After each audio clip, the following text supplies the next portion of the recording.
Ayman Khan here for Seconds Out, the day after the night before. Commiserations, first of all, are in order, buddy, after Dillian Whyte's defeat to Moses Itauma. How are Dillian Whyte's spirits right now? He's good. His spirits are good. He was down for a little bit last night, but now he's getting better. He's apologizing. I'm like, there's nothing to apologize for. This is the sport that we're in. It happens sometimes.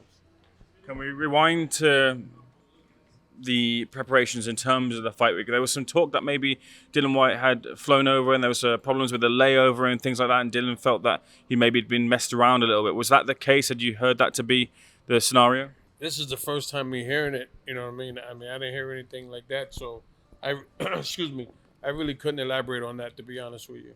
No problem. The other thing was also, it's been mentioned that Dillian came in carrying potentially a leg injury. Is that the case as well too? Well, he did have an injury a couple weeks ago, but he just said that he's going to go through with the fight. So, Can you say what the nature of the injury was? I'll let Dylan tell you that. No problem. Well, in terms of then game planning for Moses, what had gone into the preparations in terms of trying to get the victory against Itauma? Well, everything was good until he got hit with that shot. He got hit. When he got hit, he didn't recover quick enough.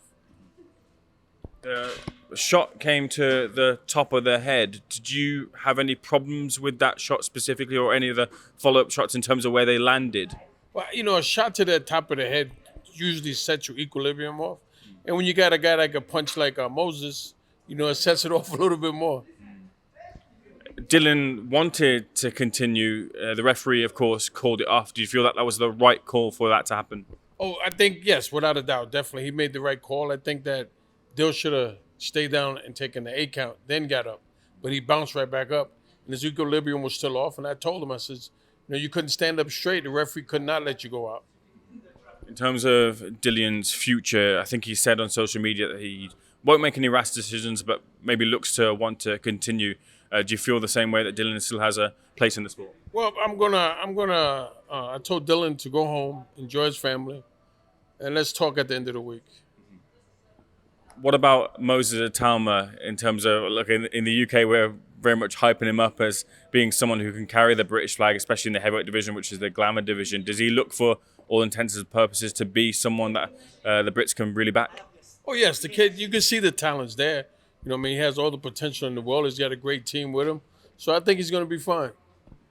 His speed seems to be one of the key factors right now that maybe sets him apart from other heavyweights. Do you see that amongst other attributes that will take him to the top? As far as heavyweights today, yes. Yes, the hand speed is definitely there.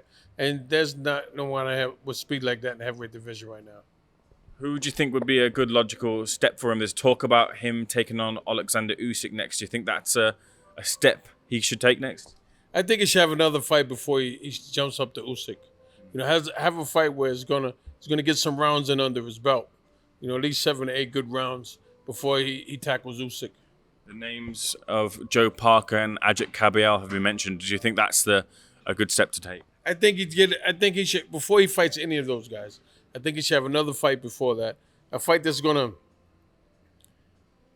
make him work a little bit more. You understand? Get like a good 6 to 8 rounds under his belt before you can move up to that next level. Jermaine Franklin was mentioned. He'll beat Franklin. He'll beat Franklin.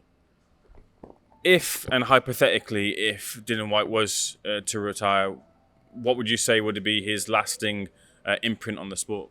Well, I can't. I don't even want to answer that question right now because I don't want to. I'm waiting to see what his decision is, and then if he asks me, then I can go from there.